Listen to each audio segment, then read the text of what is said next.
السلام علیکم ورحمۃ اللہ وبرکاتہ. الحمد للہ رب العالمین والصلاة والسلام على سید المرسلین وعلى آلہ وصحبہ اجمعین. اما بعد قال اللہ تعالی فاعوذ باللہ من الشیطان الرجیم بسم اللہ الرحمن الرحیم. یرفع اللہ الذین آمنوا منکم والذین اوتوا العلم درجات. قال النبي صلى الله عليه وسلم المرأة رائية في بيت زوجها.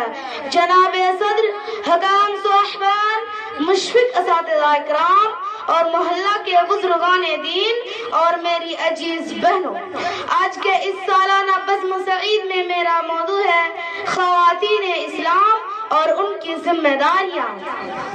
کسی شاعر نے کیا ہی خوب کہا ہے، تعلیم عورتوں کے لیے ضروری تو ہے مگر تعلیم عورتوں کے لیے ضروری تو ہے مگر او خاتون کھانا ہو سما کی پری نہ ہو.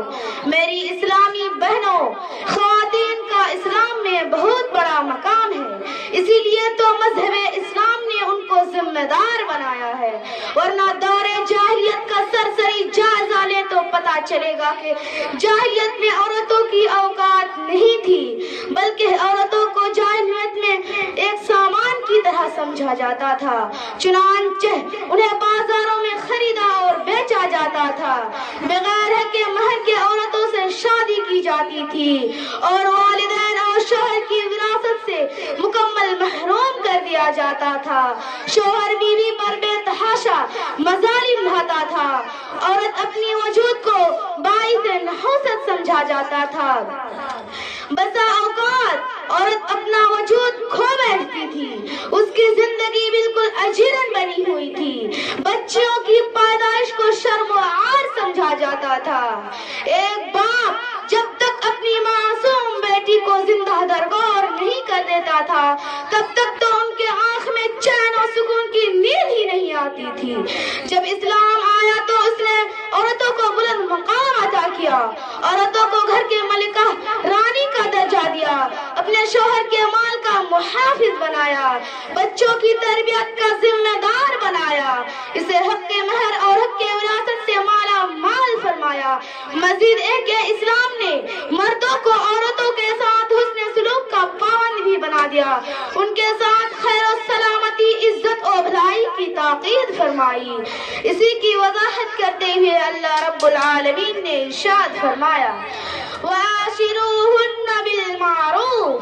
تم عورتوں کے ساتھ حسن سلوک کرو اور ان کے ساتھ اچھی طرح سے بود و باس اختیار کرو. اللہ کے رسول صلی اللہ علیہ وسلم نے فرمایا استوصوا بالنساء خیرا. تم عورتوں کے ساتھ اچھائی، بھلائی اور خیر خواہی کا معاملہ کرو. شریعت اسلامیہ نے ہم مسلم عورتوں کو بہت ساری ذمہ داری سونپی. خاتون کی سب سے پہلی ذمہ داری یہ ہے کہ وہ سب سے پہلے شریعت کا علم حاصل کرے اور مخصوص مسائل کے متعلق شرعی جانکاری حاصل کرے اور دین کا علم سیکھنے اور سکھانے میں کبھی شرم نہ کھائے. حیا اور آر کو دینی معرفت کے حصول میں رکاوٹ نہ بننے دے، کیونکہ دین کا علم سیکھنا اور جاننا ہر مسلمان پر فرض ہے. جیسا کہ قرآن مجید نے علم کے سلسلے میں وحی آئی تھی، کہا اقرأ باسم ربک الذی خلق. پڑھو اس رب کے نام سے جس نے تمہیں پیدا کیا. چنانچہ نبی صلی اللہ علیہ وسلم میں صحابیات اللہ کے رسول صلی اللہ علیہ وسلم سے براہ راست علم حاصل کرتی تھیں اور اپنی مخصوص مسائل سیکھتی تھیں. اور خود ام المؤمنین جناب عائشہ رضی اللہ عنہا نے ان خواتین کی بڑی ہی تعریف کی جو علم دین میں گہرائی و گہرائی حاصل کرتی ہیں. فرمایا نعم النساء نساء الانصار لم يكن يمنعهن الحیاء. حضرت عائشہ رضی اللہ عنہا نے فرمایا انصاری خواتین کتنی اچھی خواتین ہیں جو علم دین میں سوجھ بوجھ حاصل کرنے میں انہیں کوئی شرم و حیا نہیں روکتی تھی. میری اسلامی بہنوں، مذہب اسلام نے خواتین اسلام کو کچھ ایسی ذمہ داری سونپی جن کو ماننا ہمارے لیے فرض اور ضروری ہے. خاتون اگر بیوی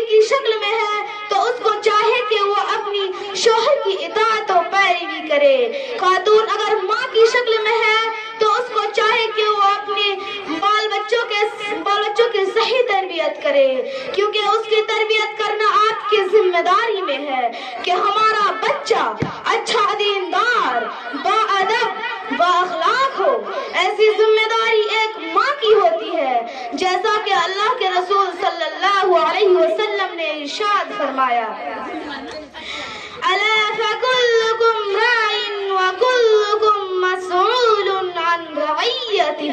تم میں سے ہر شخص ذمہ دار ہے اور ہر شخص کو اسی ذمہ داری کے بارے میں کل قیامت کے روز پوچھا جائے گا.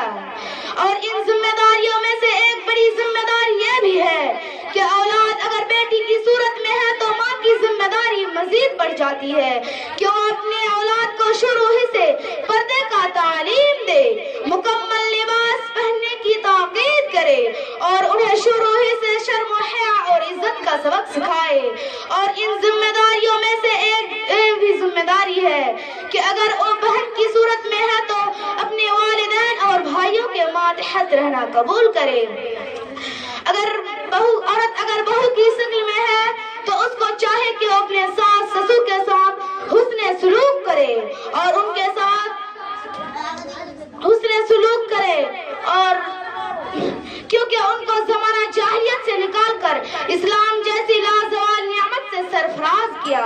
اسی کو رنگ دیتے ہوئے شاعر کہتا ہے: وجود زن سے ہے تصویر کائنات میں رنگ، وجود زن سے ہے تصویر کائنات میں رنگ، اسی کے ساتھ سے ہے زندگی کا سوزے دروں. آج ہمیں اسلام نے اس جرم کے عمیق غار سے نکال کر اسلام پر قائم رکھا اور ذمہ داری سونپی اور کہا اسلام اگر ہم عورتوں کو یہ مقام نہیں دیتا تو ہماری زندگی یہاں تک نہیں پہنچتی. لہٰذا ہم خواتین اسلام کو چاہے کہ اپنے مقام و مرتبہ کو بجھنے سمجھنے اور اپنی ذمہ داری کو کما حق ادا کرنے کی کوشش عطا فرما. آمین. وآخر دعوانا الحمد للہ رب العالمین. السلام علیکم ورحمۃ اللہ وبرکاتہ.